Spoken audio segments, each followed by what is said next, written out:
Hi, welcome to Mike and Jan's home. This is our first attempt at a home movie, so we're just going to introduce ourselves and take you around our place.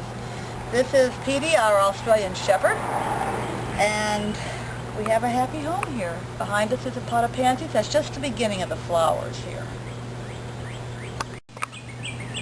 This is one of many clematis that are in bloom on the grounds. It winds itself among a rose called Zephyrine Druin. Zephyrine Druin is a rose that was registered in the 1600s, and she is thornless.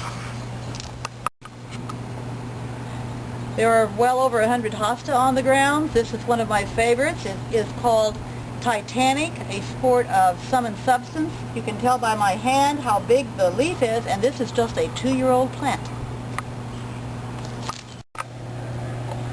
We have a lot of azaleas as well. This is one of my pride and joys. It is the flame azalea. We brought it in from North Carolina. The flame azalea comes in colors that range from this bright orange to a butter yellow. This is one of the brightest.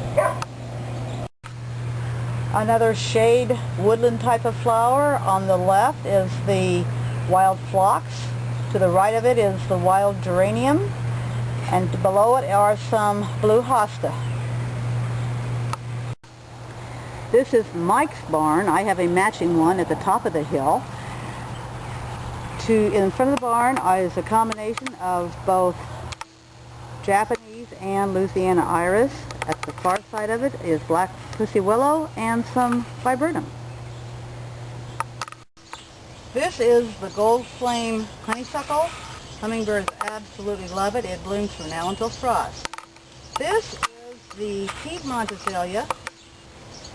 Is a native to southeastern United States. However, it does grow here. It comes in a light pink like this, and then if you look at the back, you see a darker shade of it. Very beautiful, very fragrant.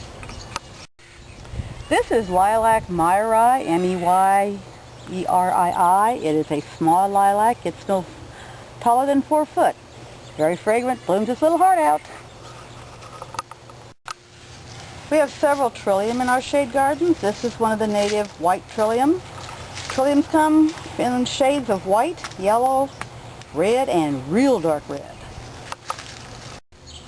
Earlier I showed you Hosta Titanic, one of the largest. This is one of the smallest. It's Hosta Lakeside Elfin.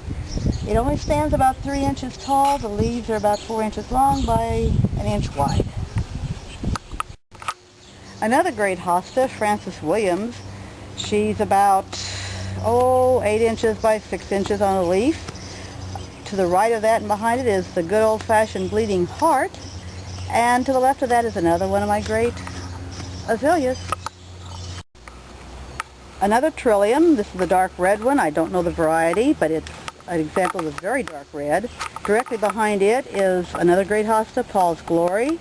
Behind that is a Helleborus lint rose, and you see one of them is still blooming. Then to the left is a ghost fern. And coming down, the little purple flower is an Epimedium lilithii.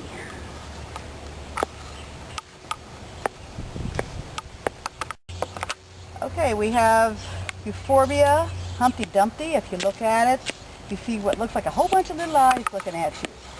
Directly behind it are 2 azaleas. To the right is Mrs. Henry Schrader. To the left in blossom is Dr. Henry Schrader. They were husband and wife. He was a very well-known azalea hybridizer in the area. Then the hardy orchids, I didn't mention them. The hardy orchids are coming into bud rather. And then right here in front of me is the lungwort pulmonaria Gaelic magic. The unique thing about this fellow is his flowers start off a light pink and turn into a purple. Our gardens include a lot of shade gardens. You're looking at the oldest azalea on the property. It was planted in 1973. We have shade gardens that have bleeding hearts, some purple azaleas, more purple azaleas, a white rhododendron, and some Helleborus. Well, thank you for stopping by for a short visit. I hope you enjoyed it. As you can see, my handy little John Deere, the second handiest thing I have on the property, has a wagon load of new plants ready to go in. So stop in again. We'll be having another video in a couple, 3 weeks.